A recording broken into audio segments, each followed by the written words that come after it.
Have you ever felt the weight of success knocking at your door every birthday? Since every year after I turned 14, I always had a new gift that no one had bought for me, but it was specially picked out for me. Weights. Like the weight of not succeeding in life and being a failure to my parents. A good example of what not to become. The weight of being marginalized for either being Muslim, Senegalese, Black, and or a woman, something I will face my whole life. Or even the weight of my own critical thoughts.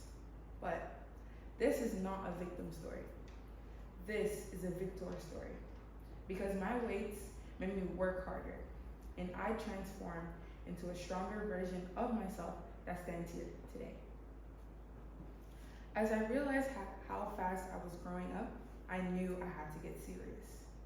As a Senegalese, hijabi, Muslim, Black, young American woman, in the race of success, I was already 5 paces behind the start line, and I would have to run the same distance to win the race.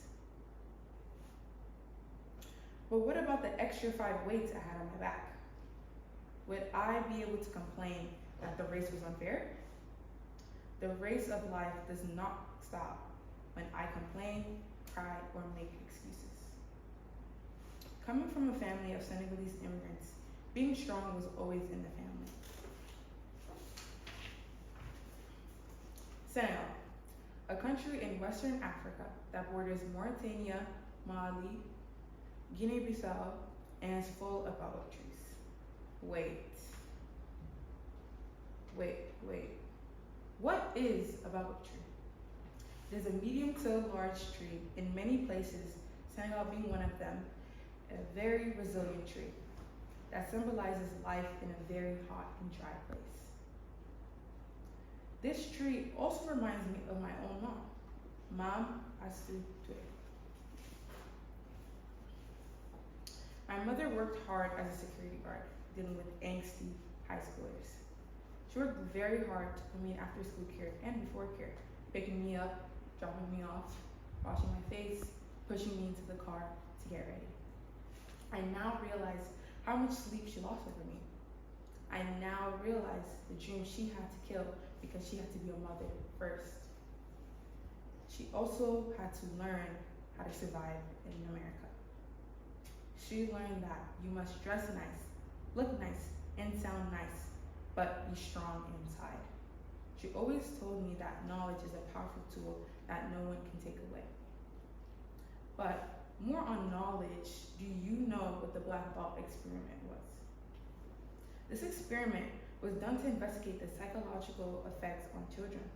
They have brought many children, white and Black, and given them a doll that was white and Black.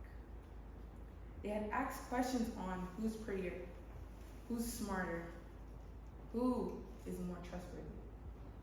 And these results showed how a lot of kids, very young, had biases on stereotype and race. But hearing about this experiment made me realize my own biases within my city as well. Although DC is diverse, we are also divided. Certain bad neighborhoods are labeled as Black, and certain good neighborhoods are labeled as white. I used to think that success only had one face, one place, and one perspective. And I now realize that others may think the same. So others drop out of the race because of their imposter syndrome, feeling very out of place. Like they don't deserve the opportunity because look, they come from money, but I come from getting by paycheck to paycheck. They come from French fries, but I come from jollof rice. This mindset led me to my own why, empowerment and diversity. I know I had felt like an imposter when I was applying for leadership positions and the majority of the board was white. Like I should leave when it got uncomfortable, when I was the only one that was standing out. But I tell you all today, no. You will never be a strong tree if you do not experience strong winds. Every person is an ambassador, not to be held accountable for their personal mistakes, not to be a scapegoat, but to be a walking symbol.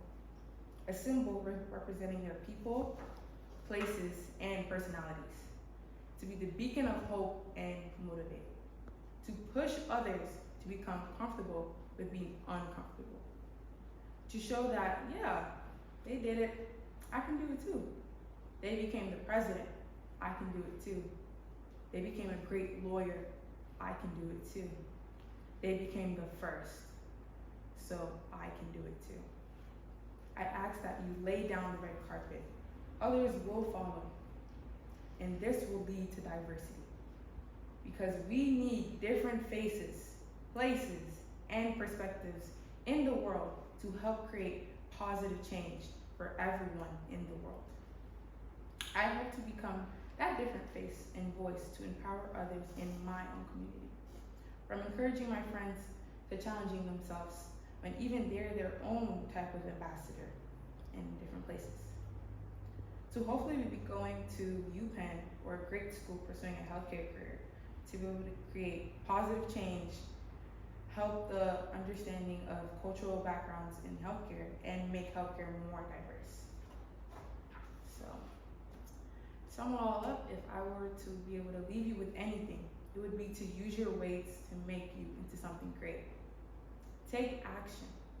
Take the first step, and others will follow. There is a Senegalese saying in Wolof that I feel connects me with this message. Pendum tanka, agan pendul tat.